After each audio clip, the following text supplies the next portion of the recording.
Hello everyone. आज है 2 जुलाई 2025। तो आज की हमारी द हिंदू की इम्पोर्टेंट न्यूज़ रहेंगी। सबसे पहले हम बात करेंगे परमकुड़ी रामनाथपुरम जो परियोजना है, इसके तहत एक जो नेशनल हाईवे बनाया जा रहा है उसके बारे में हम देखेंगे।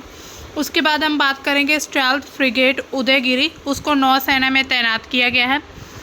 और इसके बाद एक ऐप लॉन्च हुआ है, रेल वन ऐप। इसके हम फ़ायदे देखेंगे, क्या इससे क्या बेनिफिट होने वाले हैं। उसके बाद थाईलैंड कंबोडिया का बॉर्डर विवाद जो है वो अभी तक सुर्खियों में बना हुआ है, तो इनको हम डिटेल में कवर करेंगे। तो आइए शुरू करते हैं हमारी सबसे पहली news. Centres nod for 4 lane highway, मतलब ये 4 लेन हाईवे बनाया जा रहा है।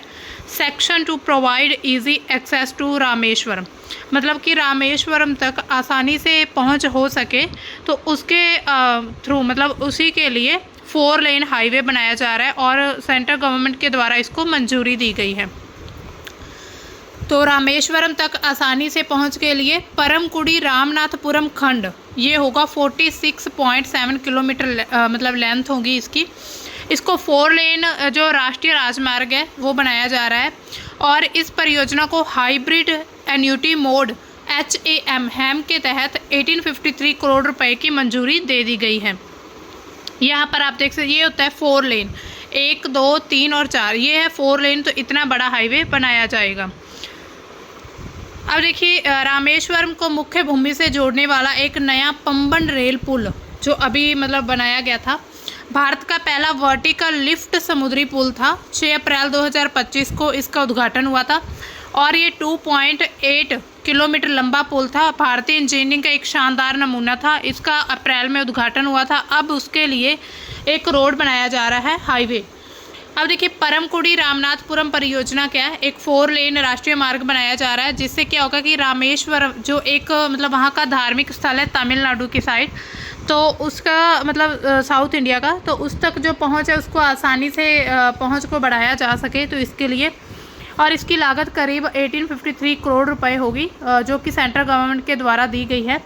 और इसका मोड होगा हाइब्रिड एन्यूटी मोड के द्वारा इसको बनाया जाएगा। यहाँ पर आप मैप में देख सकते हैं, ये देखिए, तो यह है रामनाथपुरम और धनुषकोडी, और ये ऐसे बनाया जाएगा मदुरई से यहाँ पर, ठीक है, परमकुड़ी से रामनाथपुरम। तो यहाँ पर इतना लंबा बनेगा ये जो है हाईवे बनाया जाएगा। अब देखिए, इसके उद्देश्य क्या है, इसका मोटिव क्या है। सबसे पहले तो जो तीर्थ यात्री वहाँ पर यात्रा करने के लिए जाते हैं या फिर टूरिस्ट होते हैं, उनकी आवाजाही आसानी से हो सके। जो भीड़ होती है ना, यातायात भीड़, उसको कम करना, सड़क सुरक्षा में सुधार होगा इससे। वहाँ के जो रोड इनिशिएटिव्स होंगे वो बहुत अच्छे होंगे।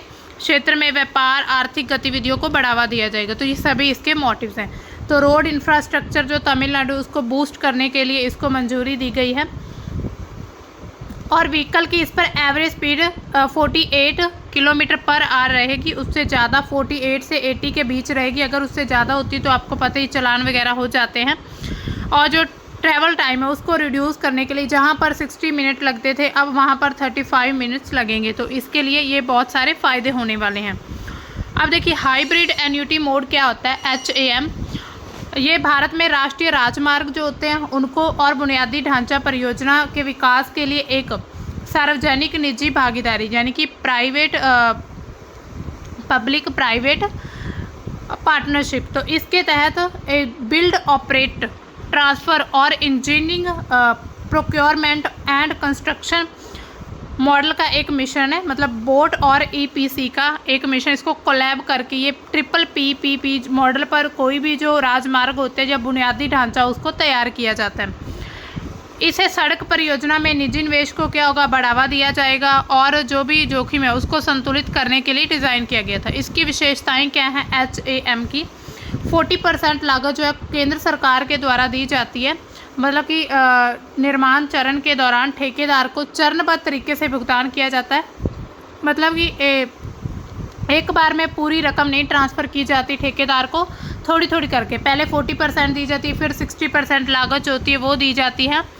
डेवलपर द्वारा निजी निवेश का ऋण के माध्यम से व्यवस्थित की जाती। ये राशि पूरी होने के बाद सरकार द्वारा निश्चित अर्धवार्षिक किस्तें के रूप में 10-15 वर्षों में चुकाई जाती है। कि एक बार में पूरी राशि कभी नहीं दी जाएगी, 10 से 15 साल लग जाते हैं इस राशि को चुकाने में। ब्याज लागत का भी हिस्सा जो है सरकार देती है, मतलब जो भी ब्याज इस पर लगता है इस अमाउंट पर वो भी सरकार के द्वारा भरा जाता है। अब देखिए जोखिम का बंटवारा, ये भी इसका एक मतलब विशेषता है। निर्माण जोखिम जो होता है, डेवलपर के पास जो भी परियोजना को समय और गुणवत्ता के साथ काम पूरा करने के लिए यातायात राजस्व जोखिम कम होता है सरकार के पास, क्योंकि यह टोल संग्रह पर निर्भर नहीं होते हैं। इससे डेवलपर की जो राजस्व की अनिश्चितता से बचाया जा सकता है। रख रखाव के लिए परियोजना का संचालन रख रखाव की जिम्मेदारी दी जाती है डेवलपर को, उसके लिए उसे और ज़्यादा मतलब एक एक्स्ट्रा उसे पेमेंट दी जाती है। इसके बाद इसके लाभ क्या है, इसकी निजी भागीदारी होती है HAM के तहत। तो निजी क्षेत्र की दक्षता मंजूरी को प्रोत्साहन दिया जाता है, जोखिम में कमी होती है, तेज विकास किया जाता है, परियोजना तेजी से पूरी होने लगती है क्योंकि सरकार निर्माण जो है लागत का हिस्सा देती है। मतलब कि सरकार के द्वारा जब किसी भी इनिशिएटिव को शुरू करना या फिर कोई भी प्रोजेक्ट हो उसको तैयार करना हो, तो सरकार के द्वारा जब पेमेंट की जाएगी तो वो काम थोड़ा जल्दी हो जाता है। सार्वजनिक हित के लिए होता है, सड़क उपयोगकर्ता को बेहतर बुनियादी ढांचा मिलता है, जो भी मतलब सड़कों का यूज़ करते हैं उनके लिए। अब देखिए इसके उपयोग क्या क्या है। मुख्य रूप से राष्ट्रीय राजमार्ग विकास परियोजना में इसका उपयोग किया जाता है। HAM का उपयोग मुख्य रूप से राष्ट्रीय राजमार्ग जो होते हैं, नेशनल हाईवे जो नेशनल होते हैं, उनको ही मतलब इस परियोजना के तहत तैयार किया जाता है। जैसे अभी परमकुड़ी रामनाथपुरम 4 लेन परियोजना है, तो ये उन परियोजना के लिए मतलब काफ़ी ज़्यादा उपयोगी होता है जहाँ पर टोल राजस्व कम होने की संभावना होती है, मतलब जहाँ पर टोल टैक्स कम हो। जैसे कोई भी ग्रामीण या कम यातायात वाले क्षेत्र होते हैं वहाँ पर टोल टैक्स कम होता है। इसके अलावा इसको लेकर कुछ चुनौतियाँ भी देखने को मिलती है। डेवलपर को वित्तीय सहायता 60% की लागत के लिए बैंकों पर निर्भर रहना पड़ता है और इसके लिए मजबूत क्रेडिट प्रोफाइल काफ़ी ज़रूरी है। परियोजना में देरी या लागत बढ़ने का जोखिम डेवलपर पर ही रहता है। इसके अलावा सरकार के लिए दीर्घकालिक वित्तीय प्रतिबद्धता यानी कि किस्तों का जो भुगतान करना वो थोड़ा मुश्किल भी हो सकता है।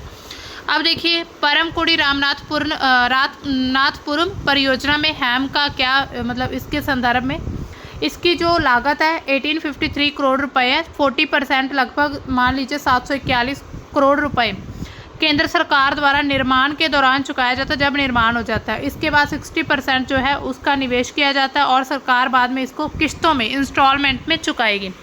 ये मॉडल जो है सुनिश्चित करता है कि रामेश्वरम जैसे महत्वपूर्ण क्षेत्रों में सड़क विकास तेजी से हो और डेवलपर के लिए वित्तीय सहायता बनी रहे।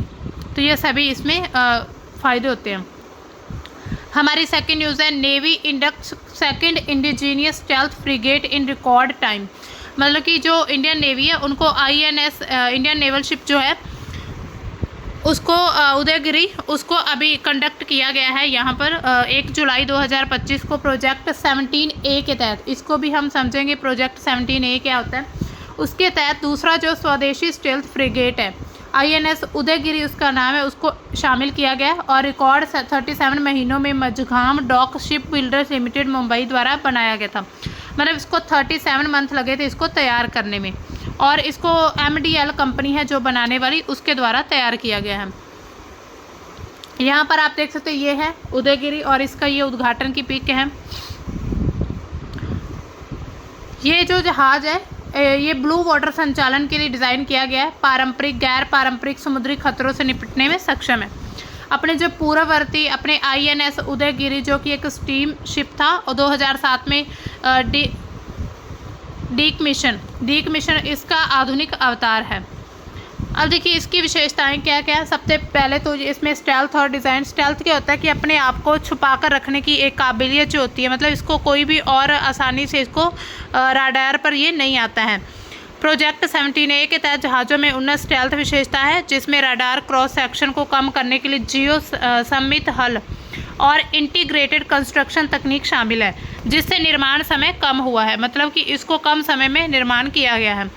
हथियार और सेंसर इसमें लगाए गए हैं। आधुनिक हथियार है, सेंसर स्विट है जैसे सुपरसोनिक सतह से सतह पर मिसाइल दागने के लिए, मध्यम दूरी से सतह से हवा में मिसाइल 76 मिलीमीटर गन और 30 मिलीमीटर व 12.7 millimetre rapid fire close in weapon system. तो इन सभी को इसमें ऐड किया गया है।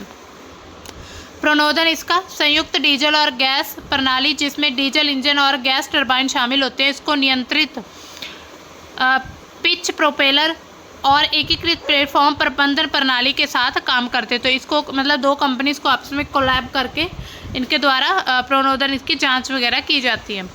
अब देखिए आत्मनिर्भरता है इसमें, ये भी एक इसकी खासियत है। ये जहाज़ जो है इंडिपेंडेंस है इसकी, भारत की जो आत्मनिर्भर भारत की रक्षा उत्पादन शक्ति का एक प्रतीक है, जिसमें 75% उपकरण और सिस्टम जो स्वदेशी होते हैं किसी भी देश में। मतलब हम भारत की बात करें तो भारत के द्वारा ही भारत में बनाए गए जो भी वेपन्स होते हैं उनको स्वदेशी कहा जाएगा, जिसमें MSME से प्राप्त जो है सामग्री भी शामिल है। तो आप यहाँ पर अच्छे से देख सकते, ये है पिक्चर INS उदयगिरी, इसको डिप्लॉय किया गया अभी। अब देखिए प्रोजेक्ट 17A क्या है, इसकी प्रमुख विशेषता क्या है। सबसे पहले निर्माण और डिज़ाइन की बात करेंगे।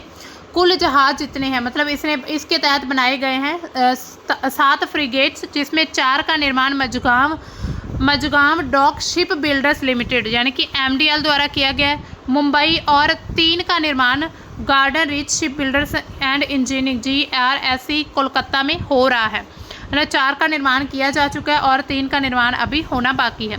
इसके अलावा इसमें डिज़ाइन क्या होता है, भारतीय नौसेना का जो युद्ध पोत होता है, मतलब कि हथियार जो युद्ध में काम आते हैं, तो डिज़ाइन ब्यूरो इसका डिज़ाइनर है, जो कि स्वदेशी डिज़ाइन क्षमता का एक प्रतीक है। डिज़ाइन शिवालिक क्लास से 14% बड़ा और उससे अधिक उन्नत है। तो इसमें अलग अलग क्लासेस होती है, जिसमें शिवालिक क्लास से ये 14% बड़ा है। स्टेल्थ विशेषताएं 17A के तहत इसमें रखी जाती हैं। रडार क्रॉस सेक्शन को कम करने के लिए, मतलब कि आसानी से किसी की भी पकड़ या पहुंच में ना आए।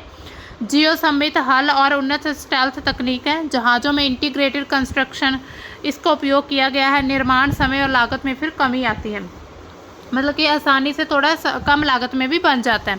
इसका विस्थापन, प्रत्येक फ्रिगेट का विस्थापन जो है 6670 टन का है, जो कि शिवालिक क्लास से बड़ा है। मतलब जब इसको पानी में या कहीं भी इसको तैनात किया जाता है तो उसके बाद जो विस्थापन करता है, डिस्प्लेसमेंट होता है, तो वो 6670 टन का होता है। लेकिन जो शिवालिक क्लास है, हमने जब पीछे देखा था, उससे ये 14% बड़ा है। तो इट मीन्स उसमें 6200 टन मतलब वो विस्थापित करता है। इसके बाद हथियार और सेंसर, मिसाइल सिस्टम इसमें लगा हुआ है सतह से सतह पर मिसाइल फेंकने के लिए। सुपरसोनिक ब्रह्मोस मिसाइल लंबी दूरी स्टिक हमला करने के लिए। उसके अलावा सतह से मतलब कि सरफेस से हवा में मिसाइल करने के लिए पराग 8 और मध्यम और लंबी दूरी की वायु रक्षा प्रणाली। तोप इसमें शामिल किएंगे 76 मिलीमीटर जो सुपर रैपिड गन होती है उसको। उसके बाद 30 millimetre 12.7 millimetre rapid fire close in weapon system. तो इन सभी को इसमें शामिल किया गया है। पनडुब्बी रोधी हथियार भी इसमें शामिल किए गए हैं। टॉर्पीडो लॉन्चर और रॉकेट लॉन्चर, तो इन सभी को इस उदयगिरी में शामिल किया गया है ताकि आसानी से हम अपने दुश्मनों से निपटारा कर सकें। अब देखिए सेंसर स्वीट इसमें लगे हुए हैं। उन्नत मल्टी फंक्शन राडार है और सोनार सिस्टम है। मतलब सेंसर होता है भी, कई अगर मान लीजिए दुश्मन का कोई जहाज़ है या दुश्मन का कोई भी वेपन आ रहा है तो उसे ये आसानी से उसको मतलब सेंसर के ज़रिए इसको पता चल सकता है। इलेक्ट्रॉनिक वॉरफेयर सिस्टम, संचार उपकरण, नेटवर्क केंद्रित युद्ध के लिए काफ़ी उपयुक्त होता है। इसके बाद आते हैं हेलीकॉप्टर। प्रत्येक फ्रिगेट 2 मल्टी रोड हेलीकॉप्टर ले जा सकता है, जो कि पनडुब्बी रोधी और खोज बचाव कार्यों में सहायक होता है। अब देखिए इसके अलावा प्रणोदन और तकनीक क्या है। प्रणोदन प्रणाली संयुक्त डीजल और गैस कॉन्फ़िगरेशन, जिसमें काफ़ी कुछ शामिल है। हम देखते हैं क्या क्या है इसमें। डीजल इंजन, गैस टरबाइन है, नियंत्रित पिच प्रोपेलर है, बेहतर गतिशीलता और ईंधन दक्षता के लिए। एकीकृत प्लेटफॉर्म प्रबंधन प्रणाली, जहाज के सभी प्रणालियों का एकीकृत नियंत्रण करने के लिए।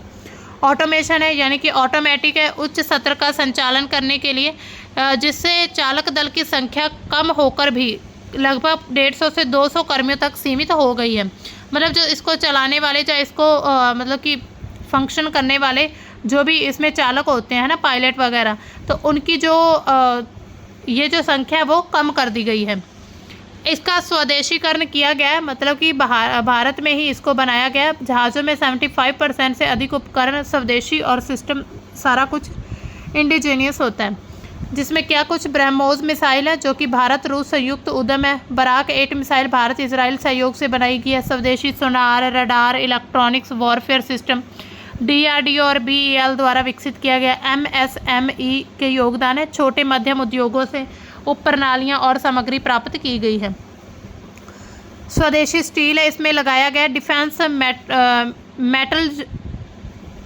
मेटलर्जिकल रिसर्च लेबोरेटरी जो है और steel authority of India limited SAIL के द्वारा इसको विकसित किया गया है और इसी सेल के द्वारा जो स्टील उपयोग मतलब बनाया जाता है उसका यूज़ किया गया इसमें।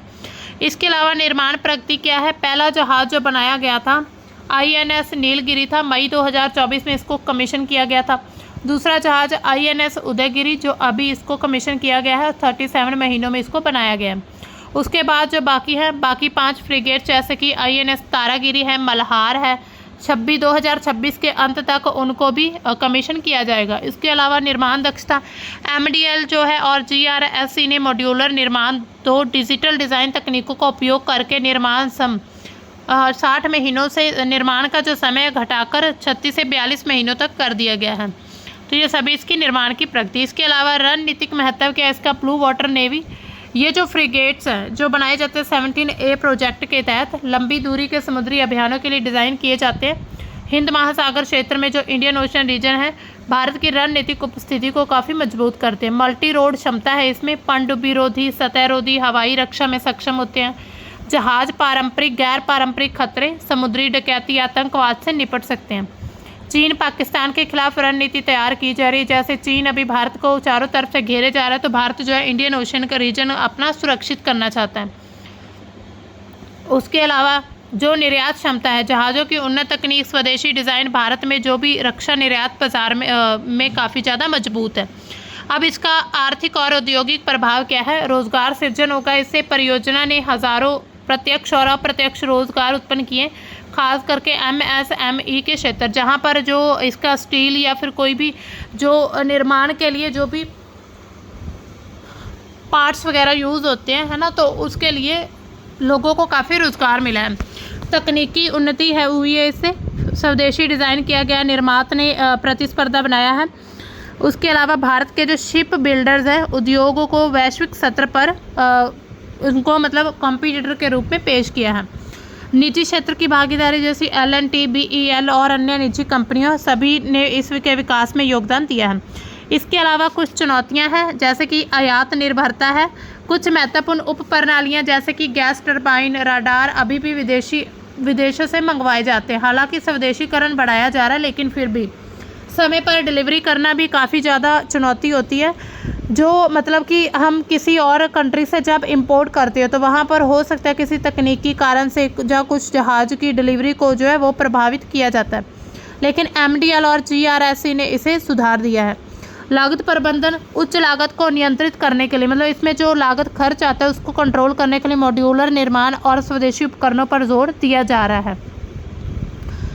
अब देखिए ये हमारी तीसरी न्यूज़ आ गई। अब railways launches rail one app to ease ticket booking travel services. अगर आपको ट्रैवल सर्विस करना है तो रेलवे के द्वारा लॉन्च किया गया है एक रेल वन टिकट जो है। रेल मंत्री जो है भारत के अश्विनी वैष्णव ने centre for railway information system में उसके जो 14th स्थापना दिवस था उसको उसी दिन लॉन्च हुआ है 1 जुलाई 2025 को। रेल वन नाम का ऐप जो है सुपर ऐप लॉन्च किया जिसका उद्देश्य कि टिकट बुकिंग और यात्रा से संबंधित जो भी सभी सेवाएं हैं उनको एक ही प्लेटफॉर्म पर उपलब्ध कराना। रेल वन ऐप की प्रमुख विशेषताएं, सबसे पहले टिकट बुकिंग जो है ये आरक्षित की जा सकती है, इसमें अनारक्षित भी हो सकती है और प्लेटफॉर्म टिकट बुक करने की सुविधा दी गई है। ट्रेन ट्रैकिंग होती है, रियल टाइम ट्रेन लोकेशन इससे जानकारी मिलती है। यात्रा की योजना, प्लान माई जर्नी, मतलब इस फीचर के ज़रिए आसानी से यात्रा की योजना मतलब यात्रा को प्लान किया जा सकता है। ऑन बोर्ड सेवाएं, ट्रेन में भोजन ऑर्डर और रेल मदद की सेवाएं मिलती है। माल ढुलाई फ्रेट से संबंधित पूछताछ की जाती है। यूज़र फ्रेंडली इंटरफेस है, ये सिंगल साइन ऑन के साथ ही रेल कनेक्ट और UTS ऐप की मौजूदा यूज़र ID से लॉगिन हो जाता है। मल्टी लैंग्वेज सपोर्ट, हिंदी, अंग्रेजी और अन्य भारतीय भाषाओं में मतलब काफ़ी भाषाओं में इसको लॉन्च किया गया। और R वॉलेट, रेलवे E-वॉलेट के साथ इसका आसानी से भुगतान हो सकता है। डेटा सुरक्षा, M-PIN और जो बायोमेट्रिक लॉगिन जैसी उन्नत सुरक्षा की सुविधाएं मिलती हैं। इसके अलावा एकीकृत सेवाएं दी गई हैं, रेल कनेक्ट करना, UTS और रेल मदद जैसे ऐप्स को एक ही जगह पर इकट्ठा करके डिवाइस स्टोरेज की जो है वो बचत की जा सकती है, क्योंकि जब हम अलग अलग ऐप करते हैं तो उससे क्या होता है डिवाइस की स्टोरेज भी मतलब यूज़ होती है। इसके फ़ायदे क्या हैं? सभी एक ही ऐप पर मिलता है, समय और झंझट की बचत होती है, सरल है, तेज डिजिटल अनुभव होता है, ऑनलाइन अब काम जो भी है वो काफ़ी फास्ट हो जाता है। IRCTC ऐप के साथ साथ अतिरिक्त सेवाएं जो इसे एक मल्टीटास्किंग डिजिटल इकोसिस्टम बनाता है, मतलब कि एक ही ऐप में सारा कुछ अवेलेबल होगा। इसके बाद देखिए रेल वन ऐप की जो तकनीकी विशेषता है, सबसे पहले एकीकृत प्लेटफॉर्म, मतलब कि सभी जितने भी रेल से रिलेटेड जो भी इंफॉर्मेशन है, अलग अलग ऐप हुआ करते थे, लेकिन अब उन सभी को एक इकट्ठा कर दिया गया है। उसके अलावा इसमें और बहुत काफ़ी ज़्यादा लैंग्वेज देखने को मिलती है, क्षेत्रीय भाषाओं में भी इसकी जानकारी मिलती है, हिंदी, अंग्रेजी और उसके बाद जो भारत में बाकी भाषाएं होती हैं।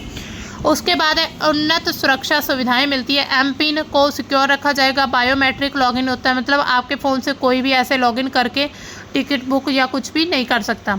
डेटा एनक्रिप्शन और सुरक्षित क्लाउड आधारित इसको लॉन्च किया गया। रियल टाइम डेटा प्रोसेसिंग है, ट्रेन की जो रियल टाइम ट्रैकिंग होती है, मतलब कि उसमें जो भी डिले कितने टाइम का है, कब तक पहुंचेगी, ये पूरी जानकारी मिलती है।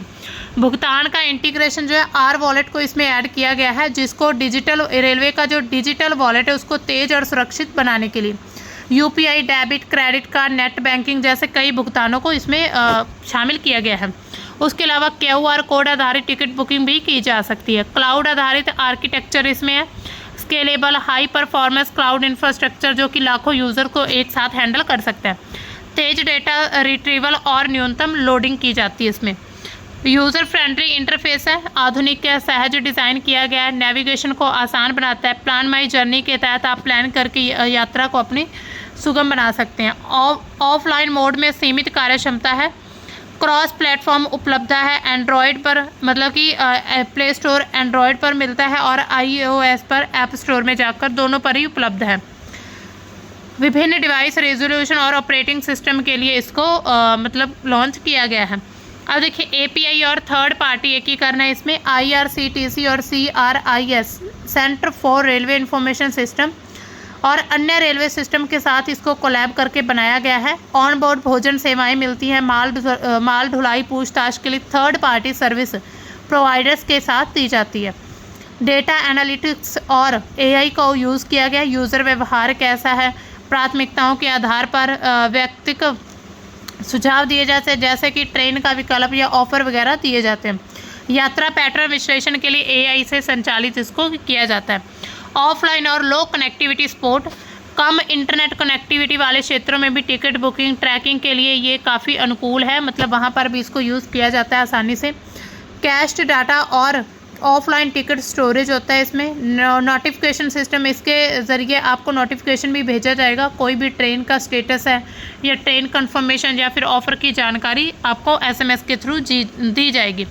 हाई स्केलेबिलिटी है, मतलब कि त्योहार और जो पीक सीज़न है उसमें भारी यूज़र ट्रैफिक को संभालने के लिए डिज़ाइन किया गया।